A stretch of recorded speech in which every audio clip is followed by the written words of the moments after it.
사람들이 얼마나 지루한 걸 못 참느냐면 우리가 정말 몇 초를 못 버티죠. 지하철 타는데 배터리가 나가는 거예요. 결국엔 보조 배터리를 샀어요. 편의점에서. 이래서 집에 온 지 얼마 되지도 않은. 얼마 되지도 않는데. 그거 정말 대박이네요. 네, 안녕하세요. 서울대학교 심리학 한수원입니다. 여러분, 하루 진종일 스마트폰 쥐고 사시죠? 우리가 하루에 스마트폰을 들여다보지 않고 있는 시간이 얼마나 될까요? 정말 하루 종일 뭐 쇼츠 보고 앉아서 그냥 몇 시간 후딱 지나가잖아요.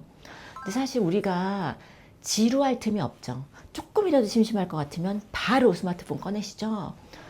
그런데 사실 이렇게 가만히 지루하게 앉아있는 게 정말 쉬운 게 아닙니다.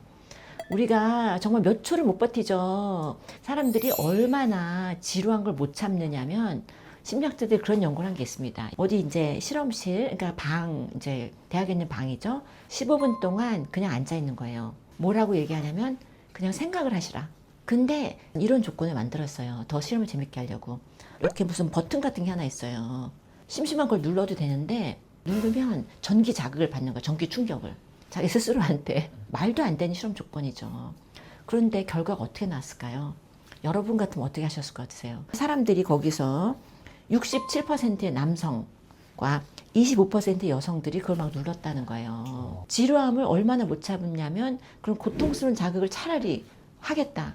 그럴 만큼 이걸 못 참는 거예요. 사실 문제가 있다고 봐야죠. 심지어 어떤 한 사람은 거기 앉아서 190번 걸 눌렀다는 거예요. 15분 동안에. 우리가 이렇게 지루함을 못 참아요.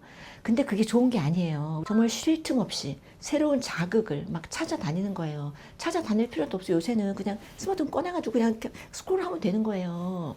근데 그러다 보니까 우리가 생각이란 걸 안 하는 거죠. 근데 이렇게 우리가 지루함을 회피하고 그냥 오로지 그 외부 자극에만 몰두해서 나의 내면과 조용히 대화하는 시간을 우리가 갖지 않고 있을 때 여러 가지 문제가 있을 수 있다는 거죠. 한 번은 그 지하철 타는데 배터리가 나가는 거예요. 네. 네. 미치겠는 거예요. 갑급해서. 그래서 결국엔 보조 배터리를 샀어요. 편의점에서. 이래서 집에 온 지 얼마 되지도 않은. 얼마 되지도 않는데. 근데 그 사이에 그 스마트폰을 뭔가 좋은 일을 하셨어요. 아주 그냥 효율적인. 쇼폰 받겠죠. 쇼퍼를 해서. 그거 정말 대박이네요.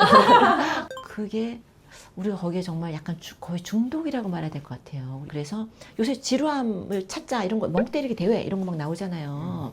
멍 때리기 대회 나온 게 벌써 10년 됐다고 해요. 와. 네, 그러니까 사실 스마트폰이 나온 게 2009년인가요?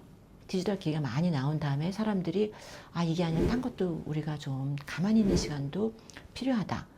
사실 지루함이 인생에 필요합니다. 뇌가 가만히 있으면은 아무것도 안 하는 게 아니에요. 가만히 있을 때 활성화되는 네트워크가 있습니다. 그게 디폴트 모드 네트워크라고 하는데 우리가 생각할 때는 가만히 있으면 그냥 약간 무작위로 여기가 활성화됐다 저기가 활성화됐다 그럴 것 같으시죠?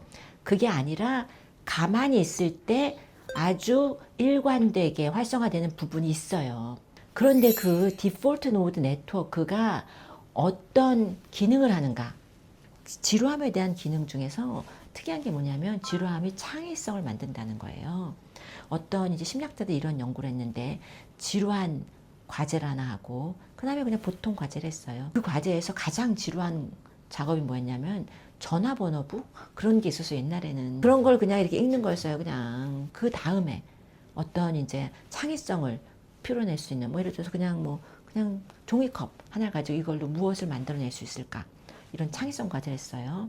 그런데 좀 전에 지루했던 사람들이 더 많은 창의적인 결과를 냈다는 거예요.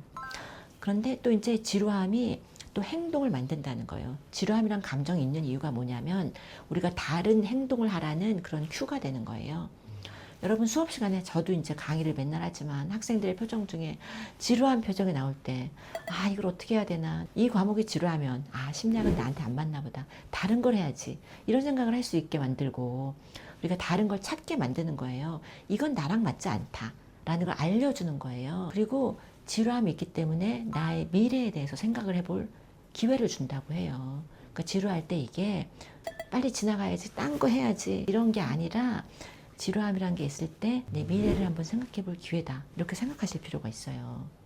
그리고 또 있는 게 지루함이 친사회적 행동을 높인다는 결과도 있어요. 약간 지루할 때 보면 다른 사람 입장도 생각하게 된다고 해요. 사회인지를 생각하는 기능이 있어요. 자아 성찰이라던가 미래를 시뮬레이션 하는 것, 그 다음에 다른 사람의 생각을 우리가 그쪽 입장에서 생각해 보는 것, 이런 것들이에요. 이런 자극의 과부하 시대에 지루함도 배울 필요가 있습니다. 우리가 지루함을 버티는 것도 우리가 도움이 될 수 있어요. 지루함의 기술을 익히는 것이 필요합니다. 지루함이 되게 기능이 있어요. 우리 삶을 생존을 위한 기능들이 있습니다. 지루함의 기술을 익히면 일상을 재발견하실 수 있고 그 다음에 창의성이 폭발할 수 있습니다. 그리고 행복감도 증진될 수 있어요. 이런 영상이 도움이 된다고 생각하시면 구독, 좋아해 주시면 더 좋은 영상 만들어 보도록 하겠습니다. 감사합니다.